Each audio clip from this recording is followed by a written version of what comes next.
Good evening and welcome. I am Amarachi Ubani. Tonight, the President resumes work after 3 weeks of absence, holds separate meetings with the Attorney General of the Federation and the GMD of the NNPC. The federal government outlines new national economic recovery and growth plan from 2017 to 2020 with special focus on improving IGR. Supporters of former Jigawa State Governor and the police clash of Sule Lamido is arraigned in court for allegedly making inciting comments. And 30 million people in danger worldwide of food shortage. Nigeria listed among countries by World Food Programme. And in business news tonight, Central Bank of Nigeria bars 18 banks from spot and forward forex interventions market. And on sports news tonight, season 9 of Channel's National Kids Cup Big But Lagos preliminaries witnessing a flurry of goals from Onikon and Campus Square centers. And from Abuja, Electoral Reforms Committee headed by former Senate President Ken Nnamani submits reports to the AGF, recommends restructuring of Nigeria's electoral process.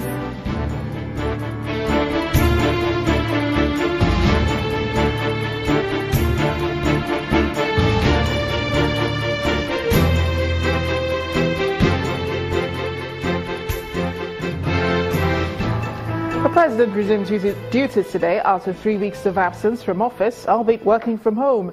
President Muhammadu Buhari held separate meetings at the Villa with the Attorney General of the Federation, Abubakar Malami, and the Group Managing Director of the Nigerian National Petroleum Corporation, Mekanti Baru.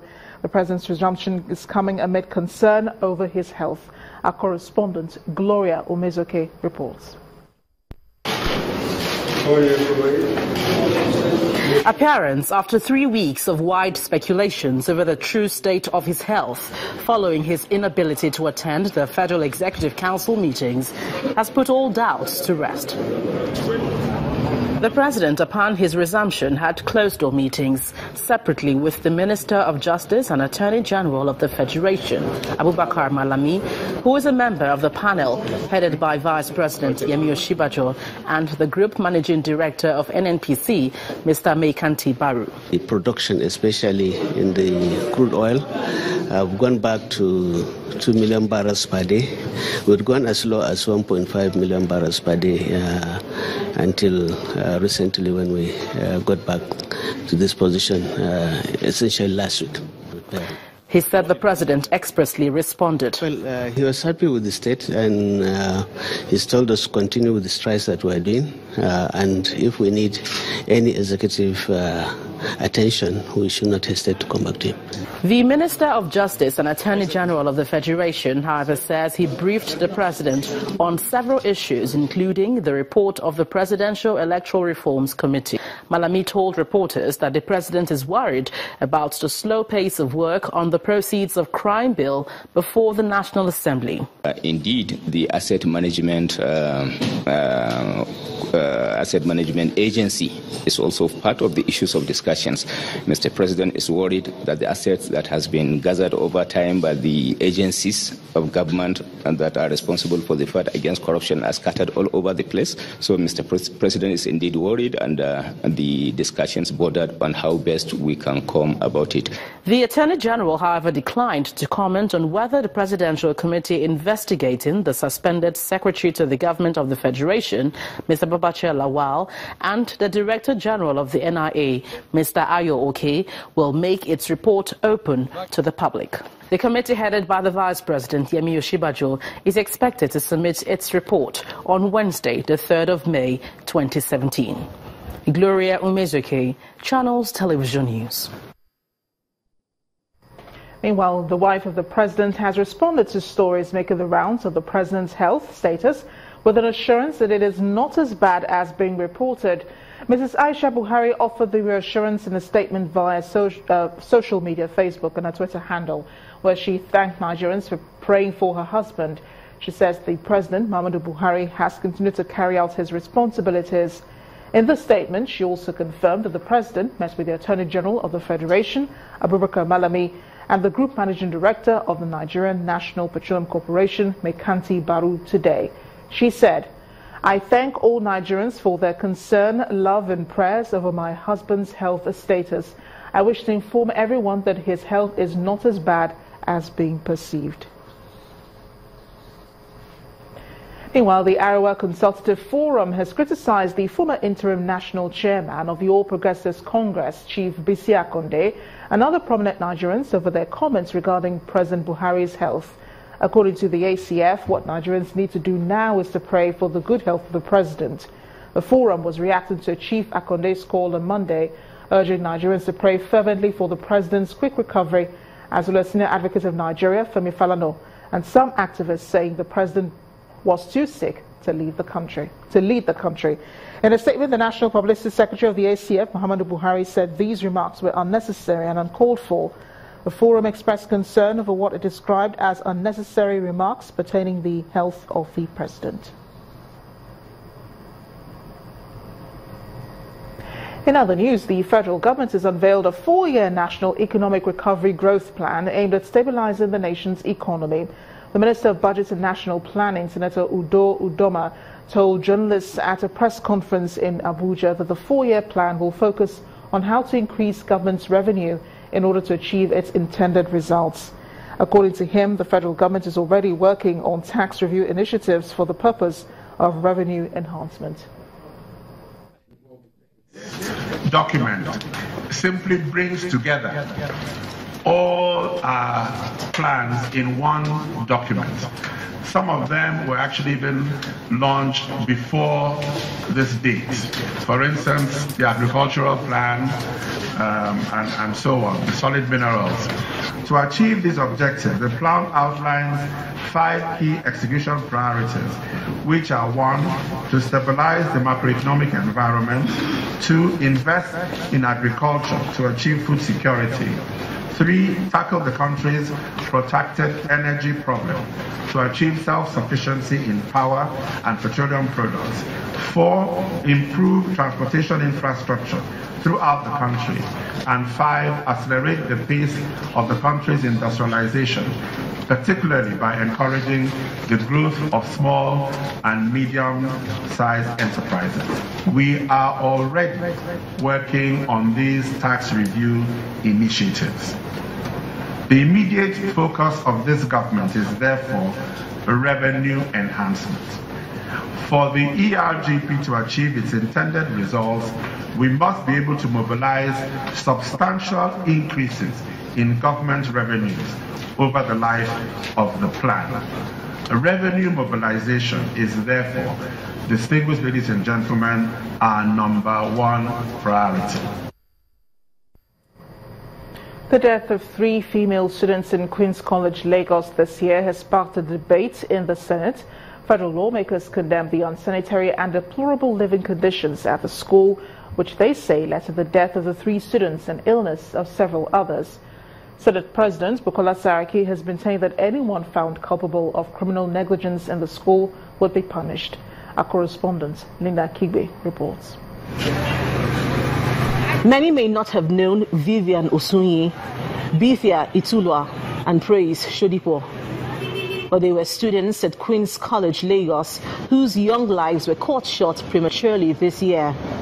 Between February and March, in less than a 2-month period, Queen's College, Lagos lost 3 students. The students died from an infection contracted from the school premises. The matter was brought before the Senate at plenary. The Senate is dismayed that factors which prompted the closure of the school were such that vigilance and good management could have helped avoid such issues as severe overpopulation and poor care for the student population, part of which reportedly resulted in the death of 3 young girls. Saddened that by the end of January 2017, the sick bay in the school, a facility put in place to provide mostly basic and preventable care for children, was full to capacity with hundreds of sick children complaining of similar sickness, presenting symptoms of stooling, vomiting, fever, pains in the orifice and various skin infections. The state of Queen's College is pitiable. It is, as described by the last speaker, disgraceful and shameful. The college is more of a symbolic of a concentration camp than it is a public institution. The Senate President wants a wide-scale investigation into the circumstances surrounding the death of the 3 students. We will also ensure that we look into the idea of a public hearing to find out what really happened, who were those that were responsible for it, and if there's any evidence of any criminal negligence, that whoever involved should be prosecuted. The Senate directed the Minister of Education to urgently upgrade the infrastructure in the schools and provide safe water and sewage treatment, as well as expand the boarding facilities to decongest the dormitories. The upper chamber has also mandated the chairman of a committee on appropriations to make adequate funding in the 2017 budget to upgrade the infrastructure in Queen's College.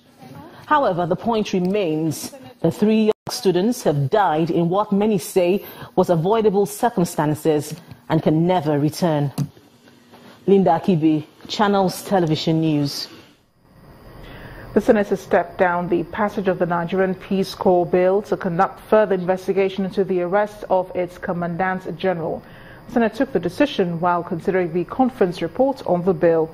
A federal lawmaker, Senator James Manager, drew the attention of the Senate to the controversy surrounding the Peace Corps, as he says there is a court case against the Commandant General, Mr. Dixon Akko, and the police who filed charges against him.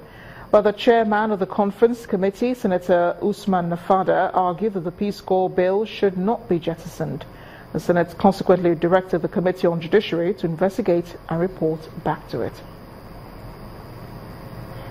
Meanwhile, the Speaker of the House of Representatives, Honorable Yakubu Dogara, says the House is committed to ensuring that Nigerian workers are paid a living wage. The Speaker put this position forward during the debate on a motion emphasizing the need to salute the resilience of the Nigerian worker in commemoration of the May Day celebration. The motion passed without opposition, and lawmakers are asking for the immediate review of the national minimum wage of Nigerian workers to reflect current economic realities. From the perspective of the House, we're doing a lot in order to improve the lot of the labor. Here we have passed the Competition and Consumer Protection Bill,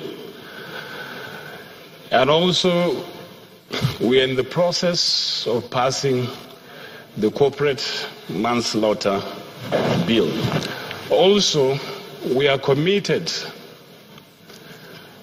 to ensuring that not only minimum wage is increased, but a living wage is paid to Nigerian workers, believing that underemployment is as much a problem as unemployment. So this issue of take-home packages that doesn't take the workers home should be addressed. Staying with the lawmakers, the ones at the National Assembly are seeking to unravel the circumstances surrounding the large sums of money recovered by the Economic and Financial Crimes Commission from a luxury apartment in Ikoyi, Lagos.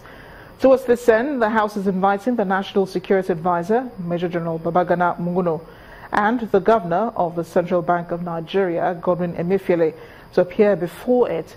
The chairman of the House Committee on Public Safety and Intelligence, Representative Sani Aminu, says they will also be meeting the suspended Director General of the Nigeria Intelligence Agency, IORG, and the Acting Director General of the agency. Last week, the House had passed a resolution on the matter following a motion.